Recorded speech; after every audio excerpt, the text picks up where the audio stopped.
Now, lastly, in today's episode of Washington in Focus Daily, I don't know if you saw the images or you saw any of the video. We're going to share it with you now if you have not. The damage is estimated at least $100,000 for a vandal that attempted to smash into and gain access to the Washington Legislative Building in Olympia on the Capitol campus. This happened very early on Thursday morning. It was 13 window casings and a couple of doors on that building.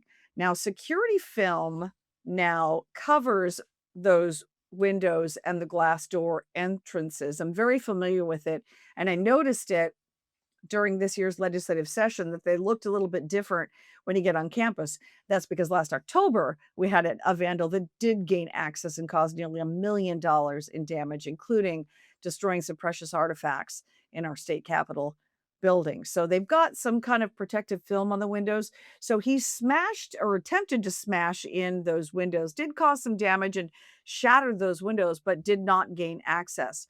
So the Department of Enterprise Services today was up there boarding, or rather on Thursday, was up there boarding up the damaged windows, which were on the north and west sections of the building's Capitol campus. And I learned today that the suspect is identified by Washington State Patrol as 21-year-old Clayton Stephen Seaborn. So 21. He was seen on the surveillance video here attempting to shatter the windows. Now, both State Patrol and Olympia police ended up responding and they pursued this guy, got back in his car, and they chased him over to nearby Heritage Park and Marathon Park. He drove his vehicle along a pedestrian bridge, not meant for a vehicle to be going across, but it links those two parks. And then he crashed. And according to the Department of Enterprise Services, they've closed that bridge off to pedestrians while they make sure that him driving across whatever damage he did, didn't compromise the structure.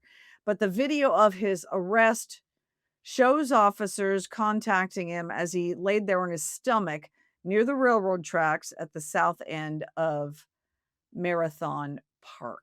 So I don't know what was going on. They did end up getting the guy for DUI. Apparently gave a field sobriety test and they got him on suspected DUI, also assault in the second degree and malicious mischief in the first degree. Um, I'm glad they were on it. I'm glad they had the film protectant on those windows and doors so the guy couldn't get inside. I don't know what his intentions were. I don't know what they might have found in his vehicle. I don't know what his political leanings are and what he was upset or bent on. But I'm so grateful for the rapid response of police that they got this guy because it was October 5th of last year.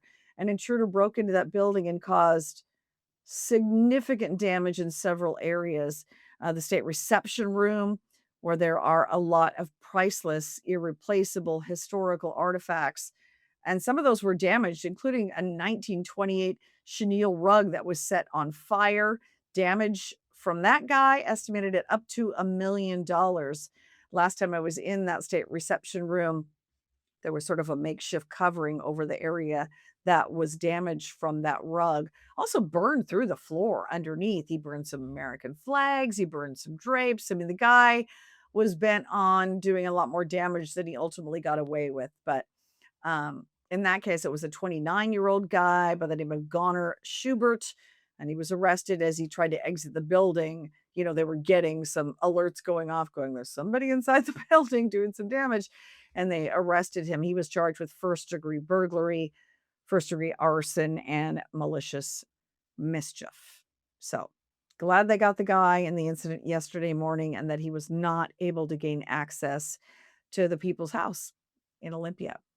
So that is it for today's episode of Washington in Focus Daily for this Friday, June the 5th. I hope you have a wonderful weekend, get some downtime with family, get to relax, enjoy the Sabbath maybe, and I hope to see you again next week on Monday. Have a great weekend.